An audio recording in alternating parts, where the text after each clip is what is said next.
wabarakatuh. Hamdan wa syukran lillah, salatan wassalaman ala rasulillah.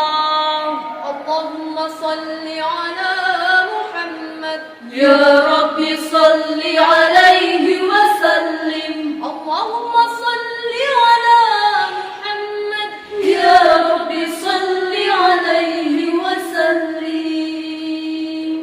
Dewan Hakim yang arif dan bijaksana, hadirin sebangsa dan setanah air yang kami banggakan.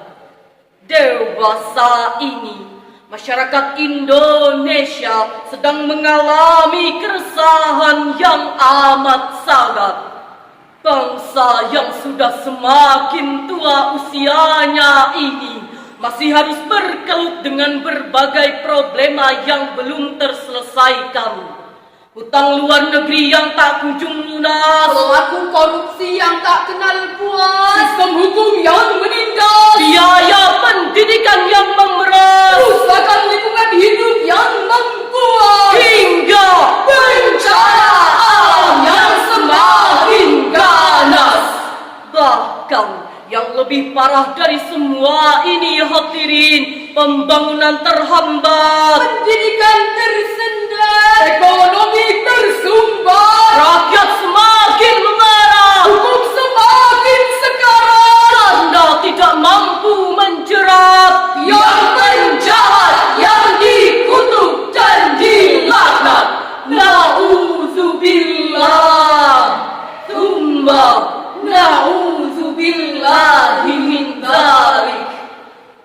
Hadirin, mungkinkah cita-cita berdirinya sebuah negara baldatun thayyibatun wa rabbun ghafur dapat terwujud bila pemimpin kita tidak memiliki akhlakul karimah?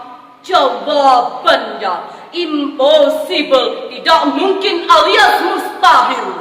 Oleh karena itu, pada kesempatan ini izinkan kami menyampaikan syarahan Al-Quran yang berjudul Kepemimpinan dalam Konsep Al-Quran, dengan landasan Al-Quran surah Al-Ahzab ayat 21 sebagai berikut. A'udzu billahi minasy syaithanir rajim.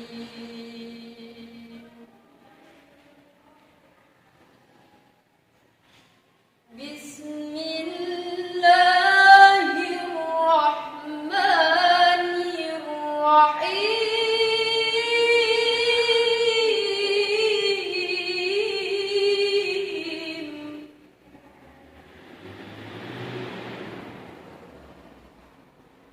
لقد كان لكم في رسول الله أسوة حسنة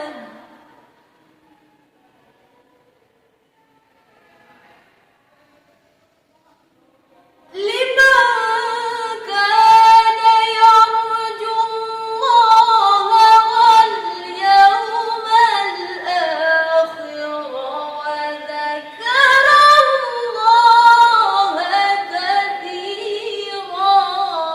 Aku berlindung kepada Allah dari usikan setan yang terkutuk dengan menyebut asma Allah yang Maha Pengasih, Maha Penyayang. Sesungguhnya telah ada pada diri Rasulullah itu suri tauladan yang baik bagimu, yaitu bagi orang yang mengharap rahmat Allah dan kedatangan hari kiamat, dan ia banyak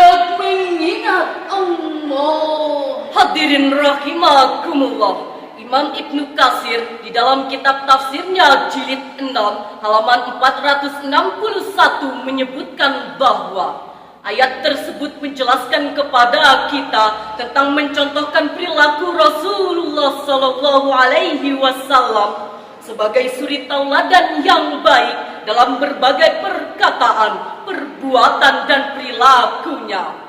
Tak heran jika Michael Hart dalam buku fenomenalnya yang berjudul 100 Ranking of the Most Influential Person in History menempatkan Nabi Muhammad Sallallahu Alaihi Wasallam pada urutan pertama dalam 100 tokoh yang paling berpengaruh dalam peradaban manusia. Hadirin, lalu timbul pertanyaan di benak kita, bagaimanakah para pemimpin bangsa kita saat ini? Hadirin, kita tidak bisa menutup mata melihat kenyataan yang terjadi pada negara ini. Masih banyak para pemimpin bangsa kita yang berbicara bagai proklamator, padahal diamnya koruptor. masih banyak para pemimpin bangsa kita yang lagaknya bagai orator, padahal diamnya provokator. bukankah lagi rakyat sebagai pemegang kekuasaan tertinggi? Kata demokrasi, jika kita cerna dengan teliti, mulai hilang terkikis dari pemerintah kita saat ini. Sehingga rakyat mengkritisi diberi sanksi, Rakyat terhina terkena pidana. Rakyat berbicara dihukum penjara. mau jadi apa Indonesia kalau begini caranya? Betul hadirin. Hadirin, oleh karena itu, untuk keluar dari permasalahan yang rumit ini, dengan indahnya Al-Quran memberikan tuntunan terhadap apa yang harus dilakukan oleh para pemimpin bangsa kita. Hal ini sesuai dengan firman Allah Subhanahu wa Ta'ala di dalam Al-Quran surah Ali Imran ayat 159 yang berbunyi, فبما رحمة من الله لنت لهم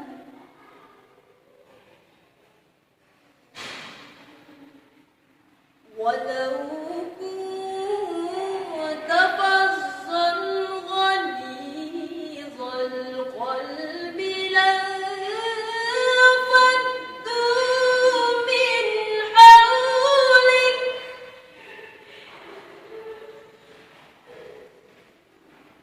فاعف عنهم واستغفر لهم وشاورهم في الأمر فإذا عزمت فتوكل على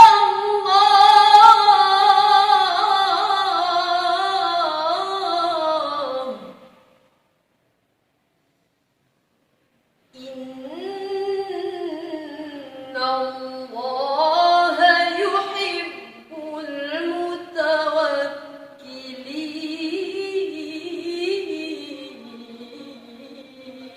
المتوكلين صدق الله العظيم. maka disebabkan rahmat Allah lah kamu berlaku lemah lembut terhadap mereka.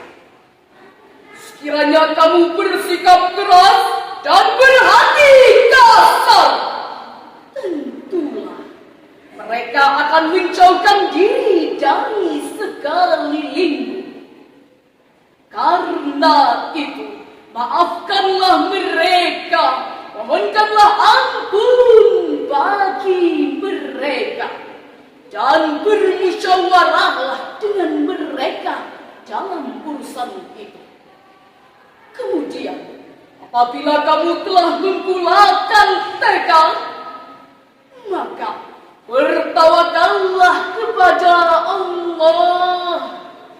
Sesungguhnya Allah mencintai orang-orang yang bertawakal kepadanya.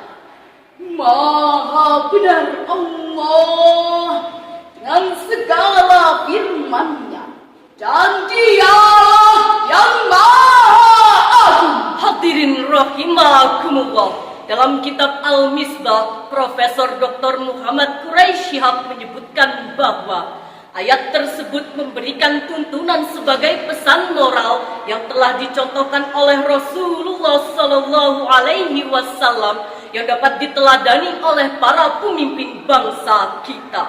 Pertama, Littalahu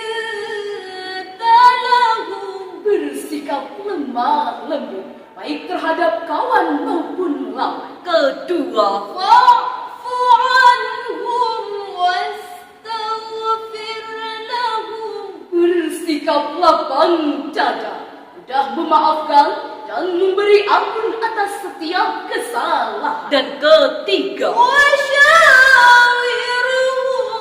fil amr. Musyawarah adalah tradisi dalam setiap pengambilan keputusan. hadirin rahimakumullah, oleh karena itu sebagai solusi dalam permasalahan ini ada 3 grand strategi yang telah dicontohkan oleh Rasulullah Sallallahu Alaihi Wasallam yang dapat diteladani oleh para pemimpin sebuah bangsa.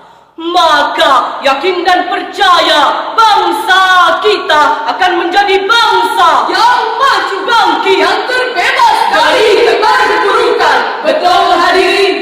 Dewan Hakim yang arif dan bijaksana, hadirin sebangsa dan setanah air yang kami banggakan. Dari syarahan tadi dapat disimpulkan bahwa yang pertama, Rasulullah Sallallahu Alaihi Wasallam adalah figur panutan yang baik dalam segala aspek kehidupan.